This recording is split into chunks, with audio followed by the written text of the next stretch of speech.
तो nuclear energy इस दुनिया में इतनी ज़्यादा मात्रा में है कि अगर आप उसको चाहो भी तो उसको ख़त्म नहीं कर सकते हो आप लोग, ठीक है। लेकिन उस एनर्जी का बहुत ज़्यादा लाभ भी है इस दुनिया में, लेकिन उसका हानि भी है। जैसे कि आप लोगों को पता है सेकेंड वर्ल्ड वॉर में क्या हुआ, अमेरिका ने जापान पे एटम बम यूज़ कर दिया, बहुत सारी हानि हुई उसकी वजह से, ठीक है। तो देखिए हर फिजिक्स का फ़ायदा भी है तो नुकसान भी है ना। अब वो चीज़ आप पे डिपेंड करता है कि आप उसका यूज़ कैसे करते हो। बात समझ में आ गई। तो ये तो न्यूक्लियर और ये सारी वो किस चीज़ पे बेस्ड थी, वो किस चीज़ पे बेस्ड है, न्यूक्लियर एनर्जी पे बेस्ड है, ठीक है। और न्यूक्लियर एनर्जी इतनी ज़्यादा मात्रा में है ना कि आप इसका खात्मा इतनी आसानी से नहीं हो सकता, बहुत मात्रा में है। इसके बहुत सारे यूजेस भी हैं, ठीक है, बट हम उसका मिसयूज करेंगे तो फिर हमारे लिए नुकसानदेह हो सकता है ना।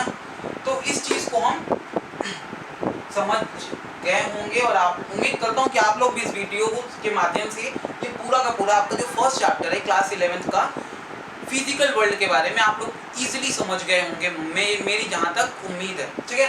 अब बात करते हैं, आगे बढ़ें और बात करेंगे। देखिए लास्ट टॉपिक है आपका, ठीक है, लास्ट टॉपिक है आपका। इसमें मैं आपको देखिए कुछ मेजर फोर्स हैं उसके बारे में हमको पढ़ना है। कौन से मेजर फोर्स हैं? देखिए आपको पढ़ना है फोर फंडामेंटल्स, ऐसे बोला गया इसको कि फोर फंडामेंटल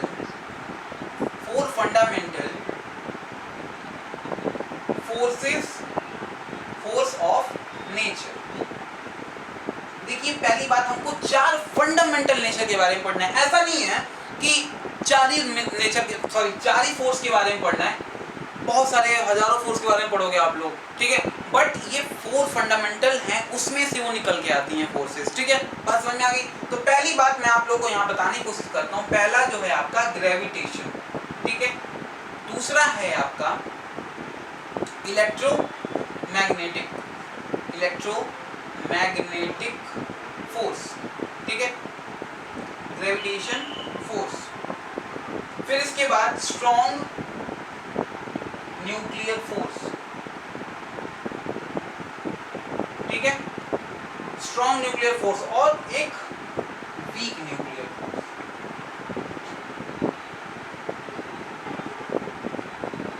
ठीक है। तो बात कर लेते हैं हम। देखिए चार टाइप के फोर्स के बारे में हमको पढ़ना है, gravitation force, electromagnetic force, strong nuclear force and weak nuclear force. तो आप लोगों को जहां तक कि मैं आपको बताने की थोड़ी बहुत कोशिश करता हूं, देखिए ग्रेविटेशन फोर्स आपको मैं बताने की कोशिश करता हूं। देखिए इस पूरे के पूरे वर्ल्ड में, ठीक है, यूनिवर्स में, अगर जहां पे भी दो पार्टिकल्स होंगे ना, जहां पे भी दो पार्टिकल्स होते हैं, उनमें एक फोर्स हमेशा लगता है, जिस फोर्स को हम कहते हैं अट्रैक्शन का फोर्स। वहां पे अट्रैक्शन का फोर्स लगता है, और वहां पे जो फोर्स लगता है वह क्या लगता है, ग्रेविटेशन फोर्स लगता है। मैं अभी डिराइव नहीं करूंगा क्योंकि ग्रेविटेशन में चलेंगे तो वहां पे पढ़ेंगे इस चीज के बारे में कि कौन कौन सा फोर्स लगता है। देखिए एक बात मैं आपको बता देता हूँ, ये लॉन्ग रेंज फोर्स होता है। कौन सा फोर्स होता है? Long range force. बात समझ में आ गई। लॉन्ग रेंज फोर्स यहाँ पे है, चाहे कितनी भी दूर हो। देखिए मान लीजिए अर्थ पे है, किसी प्लैनेट पे है, ठीक, कितनी भी दूर हो दो पार्टिकल्स, उनके बीच में जो फोर्स लगता है वहाँ पे अट्रैक्शन का फोर्स लगेगा ही लगेगा। इस दुनिया में दो पार्टिकल्स के बीच में हमेशा अट्रैक्शन का फोर्स लगता है, इसको कोई डिनाई नहीं कर सकता। और वो जो फोर्स होता है ग्रेविटेशन फोर्स होता है, और ये लॉन्ग रेंज फोर्स होता है। और लॉन्ग रेंज फोर्स को इसका डिस्टेंस जो होता है इनफाइनाइट भी हो सकता है। क्या हो सकता है? इनफाइनाइट डिस्टेंस भी हो सकता है, ठीक है। तो लॉन्ग रेंज फोर्स होता है। ये जानते हो क्या होता है? ये वीकेस्ट फोर्स होता है। क्या होता है? वीकेस्ट फोर्स होता है। और ये एक बात और आपको बताता हूँ, इस दो फोर्स के बीच में दो पार्टिकल्स के बीच में फोर्स लगने के लिए किसी भी मीडियम, किसी माध्यम की आवश्यकता नहीं होती। तो यहाँ पे लोग लिख सकते हो नो मीडियम रिक्वायर्ड। क्या लिख सकते हैं हम लोग? No medium required. यहाँ पे दो पार्टिकल के बीच में, दो मासेस के बीच में फोर्स लगने के लिए किसी माध्यम की जरूरत नहीं होती है। फिर बात करते हैं इलेक्ट्रोमैग्नेटिक फोर्स की बात कर लेते हैं। देखिए यहाँ पे पहली बात मैं आपको बताता हूँ, लॉन्ग रेंज फोर्स। देखिए जितना भी डिस्टेंस बढ़ता जाएगा, दो पार्टिकल या दो मासेस के बीच में अगर डिस्टेंस बढ़ता जाएगा तो ऑटोमेटिकली क्या हो जाएगा? कम फोर्स कम हो जाएगा। ये आप लोगों को मैं पढ़ाऊंगा जब ग्रेविटेशन पढ़ाऊंगा तो, ठीक है, बात समझ आ गई। अब इलेक्ट्रोमैग्नेटिक की बात कर लेते हैं। यहाँ पे देखिए दो चार्जेस के बीच में फोर्स लगता है। अगर मान लीजिए सेम चार्जेस है ना, प्लस प्लस है तो रिपेल करेगा, रिपेल करेगा। अगर डिफरेंट चार्जेस, एक प्लस एक माइनस है तो क्या होगा, एक दूसरे के प्रति अट्रैक्ट करेगा। तो ये इलेक्ट्रोमैग्नेटिक फोर्स होता है, ठीक है। ये भी लॉन्ग रेंज फोर्स होता है, ये भी लॉन्ग रेंज फोर्स होता है। समझ गए होंगे आप लोग लॉन्ग रेंज का मतलब क्या होता है, और इसकी भी जो लॉन्ग रेंज, इसका भी इनफाइनाइट डिस्टेंस हो सकता है। बात समझ में आ गई। इसका भी लॉन्ग रेंज, ये भी लॉन्ग रेंज फोर्स है, और इसका भी जो डिस्टेंस होता है इनफाइनाइट हो सकता है। बहुत ही आसान से भाषा में आपको समझाने की कोशिश कर रहा हूँ। और ये एक बात ध्यान रखिएगा, ये स्ट्रॉन्गेस्ट फोर्स होता है, सॉरी स्ट्रॉन्ग फोर्स होता है। क्या होता है ये? स्ट्रॉन्ग फोर्स होता है, स्ट्रॉन्ग फोर्स होता है। और इसको किसी भी मीडियम की आवश्यकता नहीं होती है। इसको क्या की जरूरत नहीं होती है? किसी भी मीडियम की आवश्यकता नहीं होती है। ये स्ट्रॉन्ग फोर्स होता है कंपेयर टू, मैं कंपेयर करूंगा बाद में। तो ये वीकेस्ट फोर्स होता है, ये स्ट्रॉन्ग फोर्स होता है कंपेयर टू ग्रेविटेशन फोर्स। इसकी भी जो डिस्टेंस होती है वो लॉन्ग डिस्टेंस होती है, ठीक है। ये लॉन्गेस्ट होता है शायद यार, हाँ लॉन्गेस्ट होता है, ठीक है। ये लॉन्गेस्ट क्या ना, स्ट्रॉन्गेस्ट फोर्स होता है इलेक्ट्रोमैग्नेटिक फोर्स, ठीक है। अब स्ट्रॉन्ग न्यूक्लियर फोर्स की बात कर लेते हैं हम आप लोगों से। वीक न्यूक्लियर फोर्स के बारे में बहुत कुछ ज्यादा तो हमको नहीं पढ़ना है, लेकिन थोड़ा बहुत की हम बात कर लेते हैं। स्ट्रॉन्ग न्यूक्लियर फोर्स के बारे में थोड़ा हम बात करते हैं। एक बात ध्यान रखिएगा आप लोग, जब भी हम न्यूक्लियर फोर्स की बात करते हैं तो न्यूक्लियस की बात करेंगे हम लोग। किसकी बात करेंगे? न्यूक्लियस की बात करेंगे। जब हम न्यूक्लियस की बात करते हैं ना, तो न्यूक्लियस में आप लोग देखो, पहली बात आपको पता है न्यूक्लियस में दो चीजें होती हैं, एक होता है प्रोटॉन और एक होता है न्यूट्रॉन। क्या होता है? एक प्रोटॉन होता है, एक न्यूट्रॉन होता है। तो एक बात बताओ आप लोगों को एक चीज पता करनी, देखो न्यूट्रॉन है, प्रोटॉन है, प्रोटॉन है, प्रोटॉन है, प्रोटॉन है, न्यूट्रॉन है। अब आपको एक बात बताओ, अब तो आपको पता है कि प्रोटॉन और प्रोटॉन क्या करते हैं? रिपेल करते हैं। तो ऐसा न्यूक्लियस संभव कैसे है भाई? तो न्यूक्लियस से बाहर, न्यूक्लियस तोड़ के बाहर निकल जाएंगे वो, लेकिन ऐसा नहीं होता। उनके बीच में इतना न्यूक्लियर फोर्स स्ट्रॉन्ग होता है ना, इतना स्ट्रॉन्ग न्यूक्लियर फोर्स होता है कि वो क्या कर सकते हैं, एक ही जगह स्थिर रहते हैं। जैसे कि मैं आपको एक दो चीज बताता हूँ, देखिएगा इसमें। न्यूक्लियस के अंदर प्रोटॉन और प्रोटॉन के बीच में भी अट्रैक्शन का फोर्स होता है, प्रोटॉन और न्यूट्रॉन के बीच में भी अट्रैक्शन का फोर्स होता है, न्यूट्रॉन और न्यूट्रॉन के बीच में भी अट्रैक्शन का फोर्स होता है। और इस चीज को हम क्या कहते हैं? न्यूक्लियॉन्स कहते हैं। क्या कहते हैं हम इसको? न्यूक्लियॉन्स कहते हैं। और ये आप लोग जब पढ़ोगे, फिजिक्स में पढ़ोगे, केमिस्ट्री में पढ़ोगे, ठीक है, तो इसको हम बोलते हैं न्यूक्लियॉन्स, ठीक है। अब ये देखिए बहुत ही स्ट्रॉन्ग फोर्स होगा ना, जो बहुत ही पास के फोर्स है, बहुत ही स्ट्रॉन्ग फोर्स भी होंगे, ठीक है। तो इसको हम बोलते हैं स्ट्रॉन्ग फोर्स, ठीक है। तो एक बात, ये स्ट्रॉन्गेस्ट तो नहीं होगा, स्ट्रॉन्ग ही होगा, स्ट्रॉन्ग फोर्स होगा। एक बात ये, जो स्ट्रॉन्ग न्यूक्लियर फोर्स होता है ये स्ट्रॉन्गेस्ट होता है, स्ट्रॉन्गेस्ट फोर्स होता है। क्या होता है ये सबसे ज्यादा strongest force in nature, strongest force in nature. और इसके बाद एक और जो चीज होता है, इसका जो रेंज होता है ना, बहुत ही, इसका रेंज बहुत बड़ा नहीं हो सकता, क्योंकि ये न्यूक्लियर के बारे में बात कर रहा है, न्यूक्लियस के बारे में बात कर रहा है। तो इसका जो रेंज होता है बहुत कम होता है, रेंज लेस। ये बहुत ही लेस नहीं लिख सकते हो आप ना, रेंज कम होता है, ठीक है, ऐसे लिख लो, रेंज कम होता है, ठीक है। क्यों कम होता है आप लोगों को पता है, ठीक है। रेंज इसका इसलिए शॉर्ट होता है, क्यों इसका शॉर्ट होता है रेंज, मैं आप लोगों को बताऊं, क्योंकि ये न्यूक्लियस के रेंज तक ही काम करता है, और जिसका रेंज होता है 10⁻⁻15 मीटर। आप समझ सकते हो कितनी छोटी डिस्टेंस होगी। You can not imagine 10⁻15 is called what, 1/1/1000015 times, मतलब इमेजिन भी नहीं कर सकते कितना छोटा डिस्टेंस के लिए, रेंज के लिए स्ट्रॉन्ग न्यूक्लियर फोर्स लगता है। इतनी बात आप लोगों को समझ में आ गई होगी तो बताओ, ठीक है, ठीक है। पहली बात कि strong nuclear force strongest force होता है नेचर में, ये स्ट्रॉन्ग होता है, ये वीकेस्ट होता है। तो अब बात कर लेते हैं थोड़ा सा वीक न्यूक्लियर फोर्स की। आपको देखिए ये भी शॉर्ट डिस्टेंस के लिए यूज होता है, ये भी शॉर्ट डिस्टेंस के लिए यूज होता है वीक न्यूक्लियर फोर्स। के बारे में बहुत कुछ नहीं पढ़ना हम लोगों को। ये भी 10⁻⁻15 मीटर के रेंज तक ही वॉक करता है, इससे ज्यादा ये भी वॉक नहीं करता। ये वीक न्यूक्लियर फोर्स होता है, ठीक है। और ये रेडियो एक्टिव, ये रेडियो एक्टिव एमिशन जब होता है, जब पढ़ोगे आगे तो आपको मैं बताने की कोशिश करूंगा रेडियो एक्टिव एमिशन क्या होता है। रेडियो एक्टिव एमिशन होता है वहां पे इस टाइप के फोर्स का बहुत ज़्यादा यूज होता है, इसीलिए ये वीक न्यूक्लियर फोर्स होते हैं। मतलब किसी भी एलिमेंट से आप अल्फा पार्टिकल, बीटा पार्टिकल और गामा पार्टिकल निकाल सकते हो, तो वो रेडियो एक्टिव एमिशन कहलाता है, और वो जो शॉर्ट डिस्टेंस के लिए होता है, ठीक है। और ये भी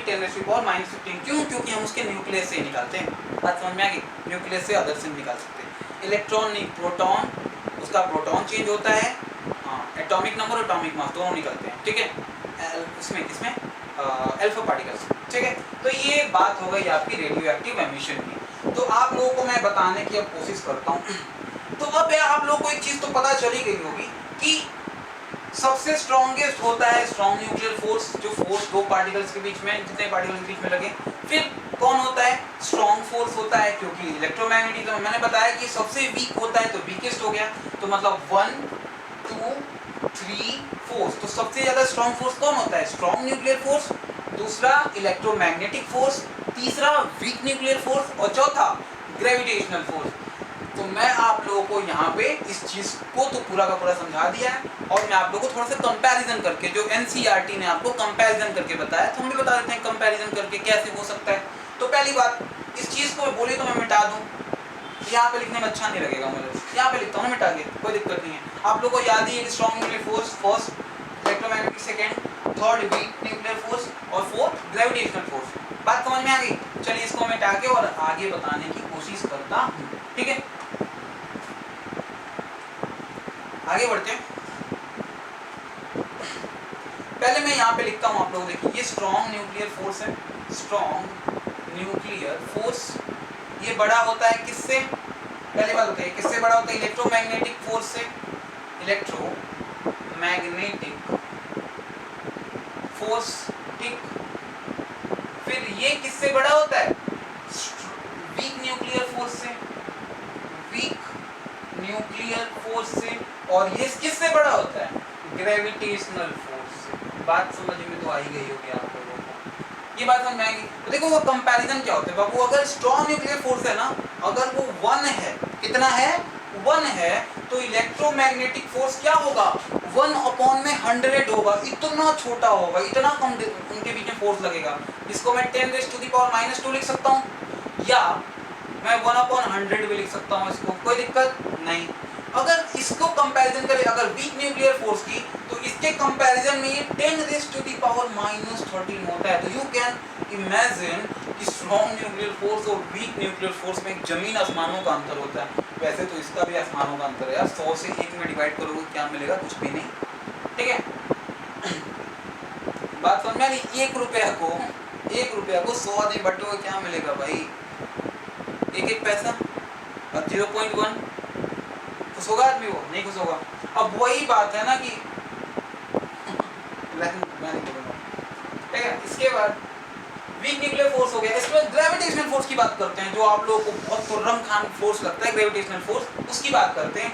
और वह जो फोर्स होता है ना कंपैरिजन में, वो 1 − 10⁻⁻38 के बराबर होता है, 10⁻38 के बराबर होता है। तो यू कैन इमेजिन कि कितना बड़ा फोर्स होता होगा। तो आप लोगों को मैं बताने की कोशिश करता हूँ कि स्ट्रॉन्ग न्यूक्लियर फोर्स सबसे बड़ा होता है। अगर एक एग्जांपल ले लें कि स्ट्रॉन्ग न्यूक्लियर फोर्स 1 है, तो दूसरा जो इलेक्ट्रोमैग्नेटिक फोर्स उसके कंपैरिजन में होता है बाबू, वो 1/100 के बराबर होता है। मतलब ये इतना, इसको 100 से डिवाइड करोगे तब इतना फोर्स बराबर होता है। सिमिलरली अगर वीक न्यूक्लियर फोर्स की बात करते हैं, वो 10⁻⁻13 के बराबर होता है। और जो ग्रेविटेशनल फोर्स होता है वो सबसे वीकेस्ट होता है। तो आप लोग आज के बाद ध्यान रखना कि जो स्ट्रॉन्ग न्यूक्लियर फोर्स होता है वो सबसे ज़्यादा बड़ा फोर्स होता है। और यही फोर्स जो हैं, चारों फोर्स, ये 4 फंडामेंटल फोर्सेज ऑफ नेचर होते हैं। इसी को हम फंडामेंटल फोर्सेस ऑफ नेचर भी कहते हैं, और इसको हम अपने आसानी से चीज़ों को समझ सकते हैं, और आप लोग भी आसानी से समझना की कोशिश भी करना। बात समझ में आ गई? तो आज हमारा ये पूरा का पूरा चैप्टर फिनिश हो गया। फर्स्ट चैप्टर में कुछ था नहीं, देखिए आपका क्या था, फिजिकल वर्ल्ड। तो फिजिकल वर्ल्ड में आपको समझाना था कि फिजिकल वर्ल्ड में आपको पढ़ना क्या और समझना क्या है। इसके बाद जो आपको सेकंड चैप्टर है ना, वो क्या है, यूनिट एंड मेजरमेंट है। क्या है, यूनिट एंड मेजरमेंट। तो आप लोग एक बात ध्यान रखना कि जो आपका फर्स्ट चैप्टर है वो एक वीडियो के लेक्चर में खत्म हो गया, तो सेकंड वाला एक वीडियो के लेक्चर में खत्म नहीं होगा। उसके लिए आपको समझना तो पड़ेगा, बहुत सारे वीडियोस मिलेंगे, उस पर 5-6 वीडियोस बन सकते हैं, उस पर अच्छे से पढ़ाऊंगा मैं। फिर बाद में न्यूमेरिकल्स के लिए वीडियो बना दूंगा, तो आप लोगों को कोई ज़रूरत पड़ेगी तो आप न्यूमेरिकल्स भी देख सकते हो, क्योंकि न्यूमेरिकल्स करना बहुत ज़रूरी चीज़ है। तो यूनिट एंड मेजरमेंट के लिए हम दूसरी वीडियोस में आएंगे और दूसरे क्लासेस करना स्टार्ट करेंगे। तब तक के लिए आप लोग फर्स्ट चैप्टर को अच्छे से पढ़ लो कि आपको पढ़ना क्या है, आपकी फिजिक्स में ग्रोथ कैसे हो सकती है, हर टाइप की चीज़ें पढ़नी है, ठीक है।